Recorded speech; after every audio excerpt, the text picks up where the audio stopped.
Bonjour les bienveilleurs. La décision d'autoriser ou d'interdire l'installation d'un fast-food au centre d'un village est la source d'intenses polémiques dans la localité du Brabant wallon où je vis. L'argument qui revient le plus fréquemment dans les échanges, c'est celui de la liberté d'entreprendre et de laisser les citoyens consommateurs faire le meilleur choix. C'est une application directe du principe de l'homo economicus qui dispose de toute l'information nécessaire pour prendre une décision rationnelle. Mais avons-nous raison de dire que l'autorité publique n'a pas à se mêler de cela?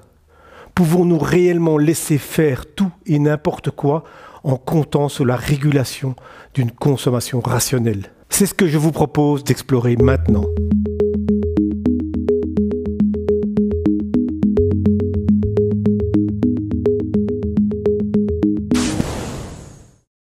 Croyez-vous décider librement, sans contrainte et sans influence? Vous vous trompez. Croyez-vous que vos choix sont rationnels, qu'ils sont le produit d'une réflexion logique? Vous vous illusionnez. Nous sous-estimons largement à quel point nos décisions sont guidées par des changements plus ou moins subtils dans notre environnement. Même des décisions qui semblent délibérées et conscientes peuvent être influencées par des perceptions, des éléments extérieurs que nous ne remarquons bien souvent pas. Ainsi, qui peut affirmer ne pas se laisser influencer par les marchandises placées à dessein à hauteur des yeux dans les rayonnages des supermarchés? Et plus discret encore, qui parmi nous modifie tous les paramètres par défaut de son téléphone portable? Les constructeurs de smartphones ont défini pour nous une configuration par défaut. Ils guident ainsi nos choix futurs et notre manière d'utiliser ces appareils qui prennent de plus en plus de place dans notre vie. En nous définissant des environnements confortables, ceux que les scientifiques behavioristes appellent les architectes du choix nous invitent à entrer dans le moule, à nous laisser faire. Et pourquoi pas, puisque c'est agréable? Et pourquoi pas, si c'est plus facile? Les scientifiques behavioristes appellent architectes de choix les personnes ou les organisations qui configurent notre environnement et ainsi influencent nos décisions. Cet environnement nous influence, nous propose de subtiles incitations, des petits coups de coude pour nous aider à décider. En anglais, on appelle ces petits coups de coude des nudges. Depuis 2010, certains gouvernements ont commencé à guider la population vers des meilleurs choix pour eux comme pour la société. Ils ont ainsi emboîté le pas aux sociétés privées qui n'ont d'ailleurs pas attendu notre accord pour s'y mettre. Ainsi, par exemple, en Grande-Bretagne, le fisc anglais a réussi à améliorer considérablement le paiement dans les temps des taxes rien qu'en publiant les chiffres du nombre de personnes qui payent leurs impôts à temps. Étonnamment, mais est-ce aussi étonnant que cela? Il y a beaucoup plus de critiques lorsque c'est une autorité publique qui fait usage du nudge que si c'est une entreprise privée. Si nous restons libres de nos choix, d'aucuns considèrent que les nudges nous privent d'une part de notre liberté de choisir, même si ces nudges nous orientent dans un sens souhaitable. Et cela même si le but recherché est d'améliorer par exemple l'éducation ou la santé, et même si nous savons que les nudges sont inévitables. C'est Cass Sunstein et Richard Thaler, prix Nobel d'économie 2007, qui ont défini le concept de nudge. Et Cass Sunstein répète à l'envi que la spécificité des nudges est qu'ils n'obligent personne à quoi que ce soit. Ils ne font qu'orienter nos décisions. En cela, ils sont comparables à nos GPS. Ils indiquent le chemin, mais n'obligent pas le conducteur à le suivre. La vraie question n'est pas de nous demander si nos dirigeants peuvent ou ne peuvent pas nous nudger, car c'est inévitable, mais bien de nous demander si nous devons attendre d'eux de définir l'architecture de choix pour nous aider ou nous influencer à prendre de meilleures décisions. De nombreux scientifiques estiment que lorsque l'environnement de choix contribue à terme à nuire de manière évidente à la santé ou aux finances des citoyens, les autorités publiques ont non seulement le droit, mais bien l'obligation de modifier ces environnements de choix. L'origine de cette théorie du nudge qui vient détruire le mythe de l'homo economicus censé être parfaitement informé et capable de prendre toujours les meilleures décisions de consommation est née dans les cantines scolaires d'une grande ville des États-Unis. La responsable des cantines scolaires de cette ville a voulu vérifier si elle pouvait influencer les choix alimentaires des élèves en modifiant la manière de présenter les aliments dans les comptoirs. Dans certaines écoles, les desserts furent placés en début de comptoir et dans d'autres à la fin. Sur les rayons à hauteur des yeux, ils placèrent tantôt les plats de frites, tantôt les carottes râpées. Les résultats furent flagrants. La consommation des divers aliments a varié de plus de 25%. Ainsi donc, des petits changements dans l'environnement ont un impact considérable sur les décisions des enfants, mais également sur celles des adultes.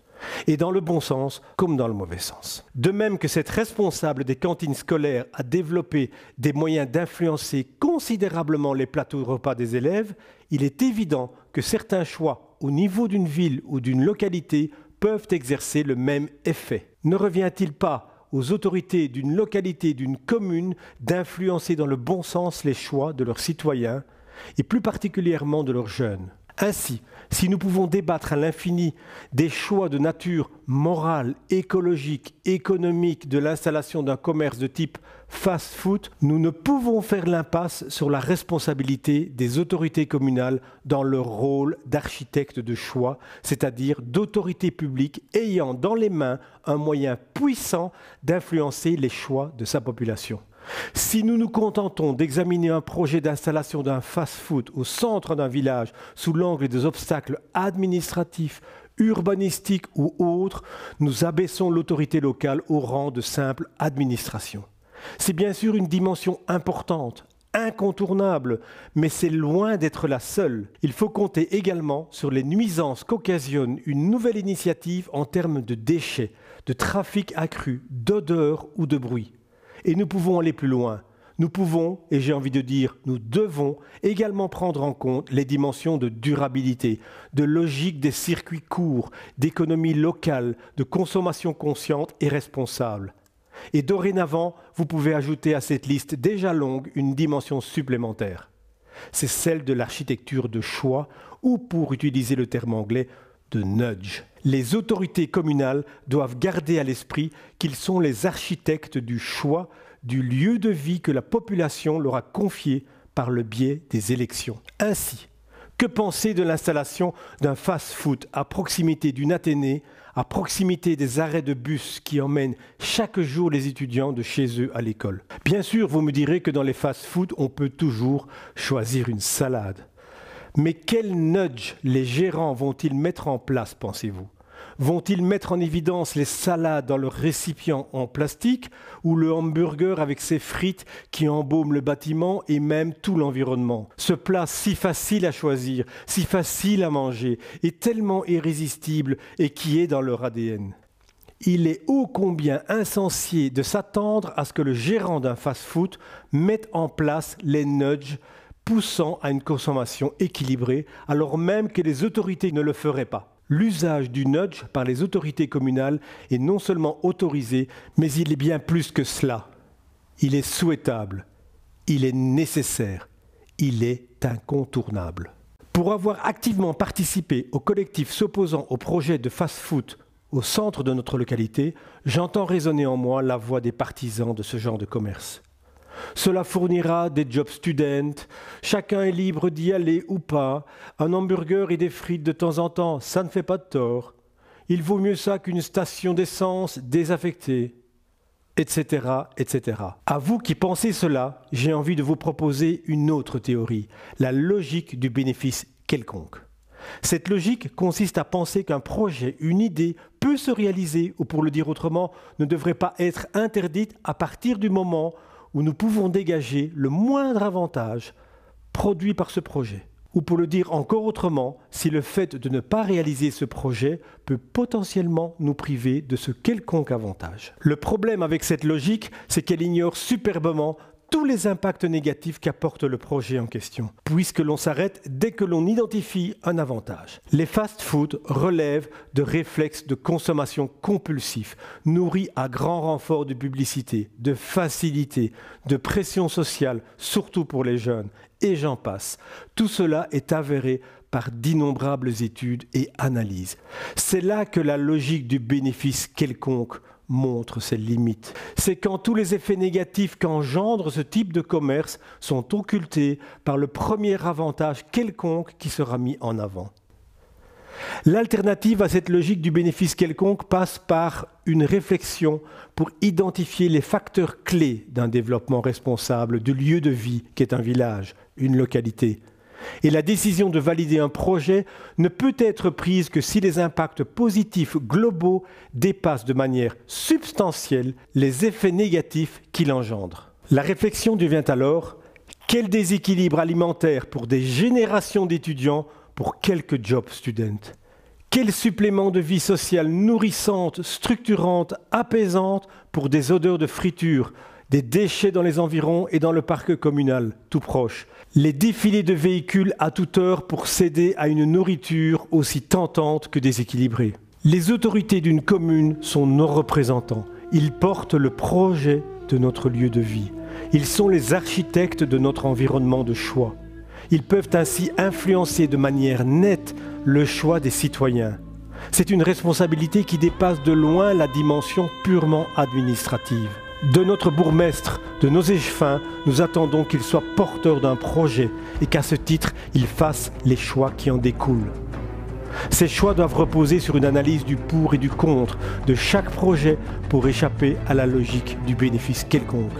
Le projet d'un fast-food au sein de notre village est une superbe illustration, une manifestation concrète de la manière de faire de la politique, c'est-à-dire de veiller au bien-être de la cité. C'est une responsabilité. Cela nécessite du courage et c'est pour cela que nous avons coché d'une croix la case à côté de votre nom. Nous comptons sur vous.